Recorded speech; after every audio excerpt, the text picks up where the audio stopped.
You're too honest. Those words appear in quotation marks in Special Prosecutor Jack Smith's newest indictment, United States of America versus Donald J. Trump. The witness who spoke those words in the grand jury, in his testimony, was obviously Donald Trump's Vice President, Mike Pence. That is the only way those words could appear in quotation marks on page 33 of today's indictment. You're too honest. Page 33 contains a description of, quote, several private phone calls in late December 2020 and early January between the President and Vice President of the United States. The only person who could possibly have told Jack Smith and the grand jury about those phone calls is Mike Pence. The January 6th committee invited Mike Pence to testify, but he refused. The January 6th committee did not bother to issue a subpoena to Mike Pence since they knew he would ignore it, just as some other elected Republicans ignored subpoenas from the committee. Mike Pence could not ignore Jack Smith's subpoena. Mike Pence went to court in what he knew was a legally hopeless attempt to block Jack Smith's subpoena. Mike Pence went to court to try to show Trump supporters, whose votes he wants in the presidential campaign, to think that he was forced by judicial process to testify to Jack Smith's grand jury. Mike Pence didn't just testify to Jack Smith's grand jury. He became the star witness, and he will be the star witness when the case of the United States of America versus Donald J. Trump is presented to a trial jury in Washington, D.C. They will be the first jurors in history to see a former vice president of the United States raise his right hand and take an oath to tell the truth, the whole truth and nothing but the truth about the criminal defendant sitting in front of that jury, the former president of the United States. When the former vice president is under oath on the witness stand testifying against the former president, Mike Pence will deliver the testimony that he obviously delivered to the grand jury and is described for the first time in today's indictment. On December 25th, when the vice president called the defendant to wish him a Merry Christmas, the defendant quickly turned the conversation to January 6th and his request that the vice president reject electoral votes that day. The vice president pushed back, telling the defendant, as the vice president already had in previous conversations, "You know, I don't think I have the authority to change the outcome." Obviously, the quotation marks around that sentence mean that Mike Pence gave those words, exactly those words, to the grand jury under oath.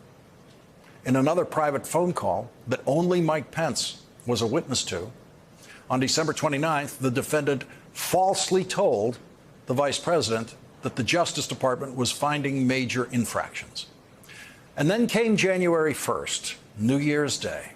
The jury in this criminal trial of Donald Trump will hear Mike Pence testify. Quote, on January 1, the defendant called the vice president and berated him because he had learned that the vice president had opposed a lawsuit seeking a judicial decision that at the certification, the vice president had the authority to reject or return votes to the states under the Constitution.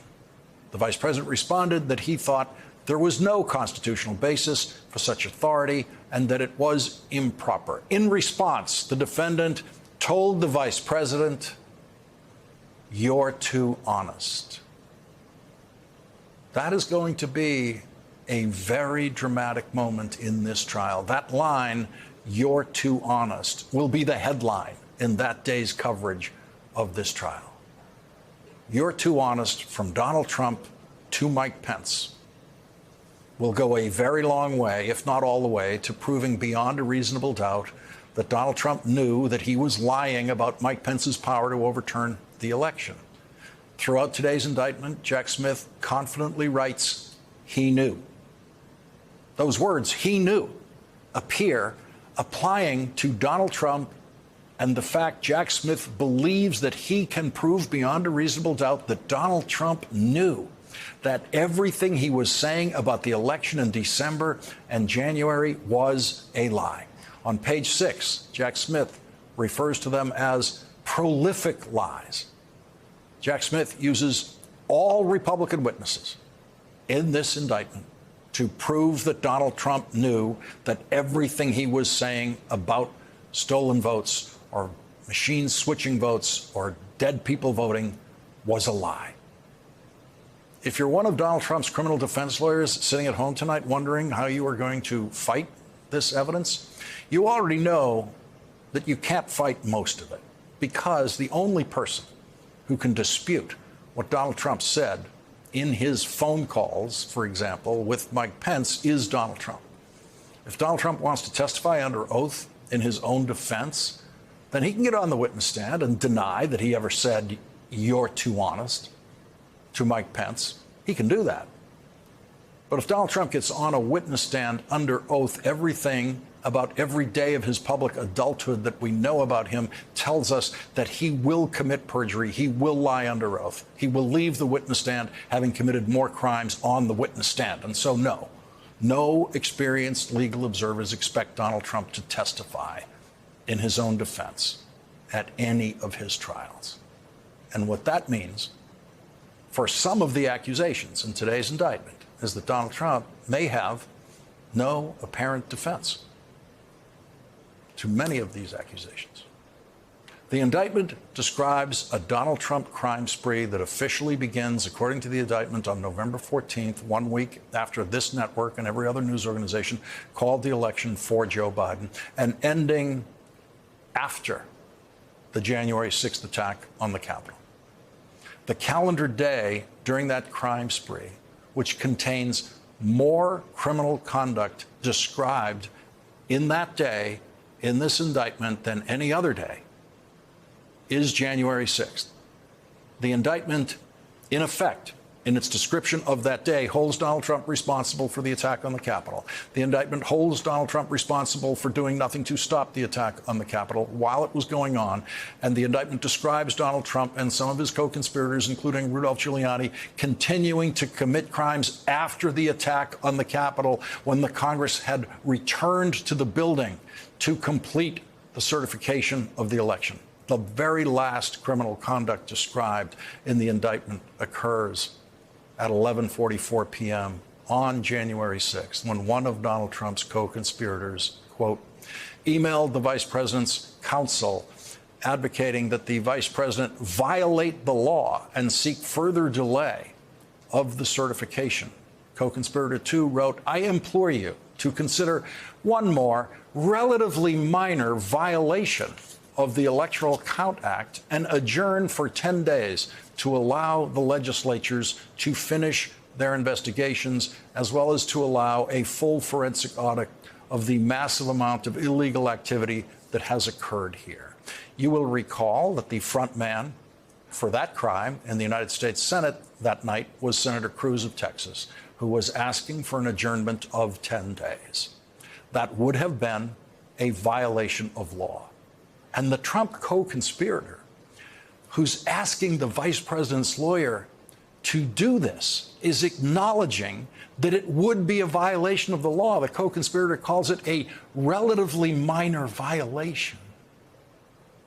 It would have been the biggest constitutional crime in the history of the country if the vice president had done that. But Donald Trump and his criminal co-conspirators, at 11:44 p.m. on the night of January 6th, when the country was finally confident that the certification process was back on track and progressing smoothly, Donald Trump and his co-conspirators were still at it. The man who almost never speaks spoke for the second time today in his role as special prosecutor.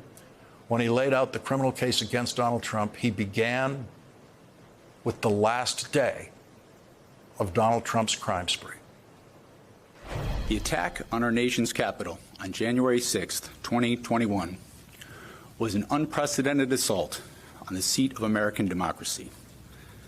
As described in the indictment, it was fueled by lies. lies by the defendant targeted at obstructing a bedrock function of the U.S. government, the nation's process of collecting, counting, and certifying the results of the presidential election. The men and women of law enforcement who defended the U.S. Capitol on January 6th are heroes. They are patriots, and they are the very best of us. They did not just defend a building or the people sheltering in it. They put their lives on the line to defend who we are as a country and as a people.